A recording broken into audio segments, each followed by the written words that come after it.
নিশা তুমি দোকানে যাই কি কি কিনলা?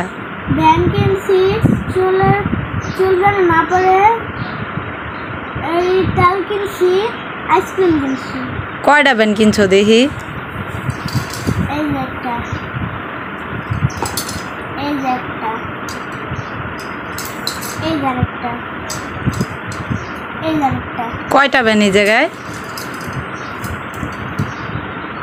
চারটা ব্যান। আর কি কিনছো? আর চুলের তেল পরে চুল না পরে তাহলে একটা তেল কিনছি। কি তেল কিনছো দেখি? তেলের নাম কি?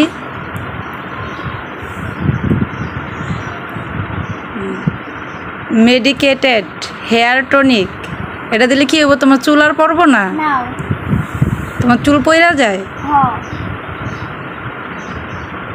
তো চুল পড়লেই তো ভালো হইব, চুল বাঁধতে হইব না, তারপরে আবার লোকে চুলে তেল দিতে হইব না, চুল শ্যাম্পু করতে হইব না। তো চুল পড়া যায় দেখেন তেল আনছো না? এটা দিলে আর চুল পড়বো না? আর কি আনছো প্যাকেটের ভিতরে? কি পলিতে? এখানে কয়টা আইসক্রিম? তিনটা আইসক্রিম তুমি খাইতে পারবা? হ্যাঁ,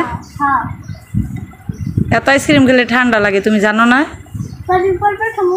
কয়দিন পর পর খাইবা?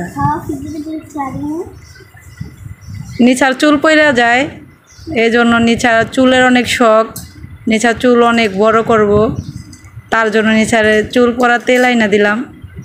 আর নিচা ব্যান আনছে, আবার আইসক্রিম আনছে। নিচার এগুলো কিনা কেমন হলো অবশ্যই সবাই জানাইবেন।